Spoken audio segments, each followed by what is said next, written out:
Shalom saudara-saudari yang terkasih, jumpa lagi dalam program Stikas Profita. Saudara-saudari yang terkasih, kalau kita mengikuti perkembangan berita akhir-akhir ini, baik secara nasional maupun internasional, setiap hari kita mendengar banyak berita hoax, berita yang tidak benar isinya dan bohong belaka. Ini sangat sering terjadi dan begitu banyak orang yang telah menjadi korbannya. Maka dalam tema kali ini kita akan berbicara tentang hoax. Hoax menjadi istilah yang sangat populer akhir-akhir ini, terutama dengan munculnya teknologi komunikasi dan semakin terbukanya relasi antar sesama. Kebebasan mengemukakan pendapat di media semakin membuat hoax bertumbuh dengan subur. Meskipun hoax adalah istilah baru, tapi sesungguhnya hal ini sudah sangat lama. Hoax secara umum berarti berbicara, menulis, atau membuat pernyataan yang melawan kebenaran. Hoax adalah bahasa lain dari pendustaan, lawan dari kejujuran. Artinya, mestinya seseorang berbicara secara jujur, bicara sesuai dengan kebenaran, tetapi justru sebaliknya yang dilakukannya. Maka hoax ini adalah bentuk dari kebohongan, baik kepada publik maupun kepada pribadi tertentu. Hoax adalah bentuk penipuan, penyangkalan dari kebenaran. Jadi meskipun hoax itu kita kenal sebagai istilah yang baru, namun sesungguhnya ini adalah sesuatu yang sudah lama terjadi di masyarakat kita. Ada banyak hoax pada zaman sekarang, maka kita sangat perlu berhati-hati. Ini adalah satu bentuk penipuan, pemutarbalikan kebenaran untuk keuntungan diri sendiri. Kita tidak perlu mempertimbangkan atau bertanya, apakah hoax itu baik atau tidak. Jelas hal itu tidak baik, karena melawan kejujuran, melawan kebenaran. Ini adalah bentuk penipuan, karena dari sudut pandang iman Kristiani, hoax merupakan suatu dosa, sebuah kejahatan yang sengaja dibuat. Hoax terjadi kalau dengan sengaja seseorang menciptakan dan menyebarkan suatu kabar atau berita bohong dengan maksud untuk memperoleh keuntungan tertentu dari kebohongannya, dan dengan demikian merugikan pihak-pihak lain. Jadi menurut saya, yang bersalah dalam hal ini bukan saja para pembuat hoax, tetapi juga orang yang menyebarkannya. Apalagi kalau orang-orang yang menyebarkannya itu tahu bahwa itu adalah kebohongan. Maka hendaklah kita berhati-hati dalam menggunakan media, sebab dalam waktu yang singkat, kejahatan ini bisa menyebar ke seluruh dunia tanpa dapat dikendalikan. Gara-gara dua jari ibu kita ini, kita bisa membawa kehancuran. Kita juga melihat dalam bentuk lain, hoax adalah dusta. Santo Agustinus mengatakan bahwa dalam dusta, orang mengatakan yang tidak benar dengan maksud menyesatkan. Tujuan hoax itu menyesatkan orang lain, menjauhkannya dari hal yang benar, bahkan pada akhirnya akan melawan apa yang benar. Hoax adalah suatu bentuk dosa penyesatan. Lalu apa yang dikatakan Tuhan tentang dusta atau hoax ini?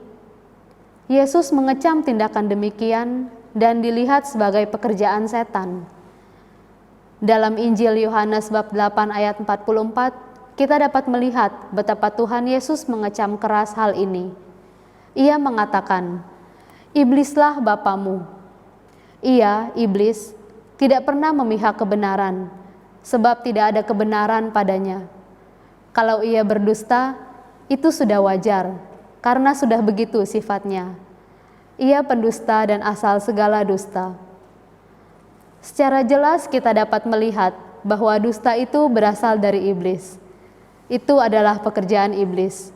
Iblis selalu melawan kebenaran, selalu melawan Allah. Asal segala dusta adalah iblis, dan dia adalah bapa segala dusta. Maka kalau ada yang dengan sengaja menciptakan dan menyebarkan hoax, berarti dia telah menjadi kaki tangan iblis untuk melawan kebenaran.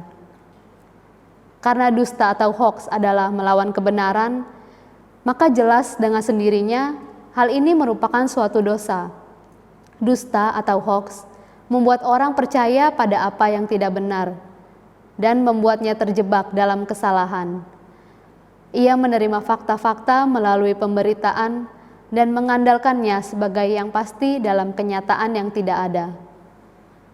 Di agama manapun, pasti orang melihat hal ini sebagai dosa. Tetapi betapa banyak orang yang berkubang dalam dosa ini, dan betapa banyak orang juga terjerat oleh hal ini. Lalu tentang hal ini, gereja mengatakannya demikian. Dusta adalah pelanggaran paling langsung terhadap kebenaran. Berdusta berarti berbicara atau berbuat melawan kebenaran untuk menyesatkan seseorang yang mempunyai hak untuk mengetahui kebenaran. Oleh karena dusta melukai hubungan manusia dengan kebenaran dan sesama, ia juga melanggar hubungan mendasar antara manusia dan perkataannya dengan Tuhan. Dusta bertentangan dengan kebenaran, melanggar kebenaran itu sendiri, dan bertentangan dengan cinta kasih. Kesalahan ini menjadi lebih besar lagi kalau apabila terdapat bahaya bahwa penipuan itu membawa akibat-akibat buruk bagi yang ditipu.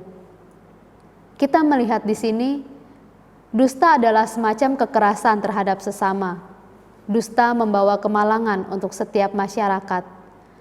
Ia melumpuhkan kepercayaan antara manusia dan merobek-robek jejaringan hubungan sosial. Dalam kenyataannya, hoaks itu bukan hanya berkaitan dengan dusta, tetapi juga dengan hal yang lain, misalnya fitnah. Dan mungkin yang paling sering dari semuanya ini adalah gosip. Fitnah, yaitu apabila seseorang tanpa dasar yang benar menyampaikan kesalahan dan pelanggarannya kepada orang lain yang tidak tahu menahu mengenai hal itu. Fitnah merusak nama baik dan kehormatan sesama.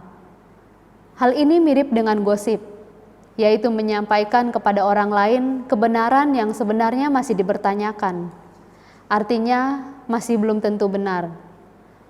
Fitnah dan gosip ini merusak sendi-sendi keharmonisan dalam hubungan dengan sesama.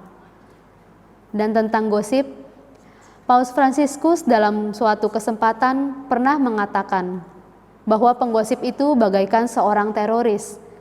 Dia meletakkan bom di suatu tempat, lalu pergi dan membiarkan bom itu meledak dan menghancurkan semua manusia dan lingkungan di sekitarnya. Gosip itu menghancurkan sesama. Dalam kenyataannya, kebenaran sebuah gosip masih belum tentu, dan sesungguhnya gosip itu melawan kebenaran itu sendiri. Semoga kita menjauhkan diri dari kebiasaan menciptakan hoaks dalam berbagai bentuknya, seperti berkata atau berbicara dusta, memfitnah, dan menciptakan dan menyebarkan gosip. Hoaks bukan saja melawan kebenaran, tetapi juga melawan cinta kepada sesama. Dengan demikian berarti melawan keadilan juga. Ia merusak keharmonisan, merusak sendi-sendi persaudaraan dan cinta kasih. Sebagai akhir kata, semoga kita mampu menggunakan media dengan baik untuk menyebarkan kebaikan, bukan kejahatan dengan menciptakan dan menyebarkan hoaks. Semoga saudara mencintai dan memahami kebenaran sehingga akhirnya diselamatkan. Salam Profita.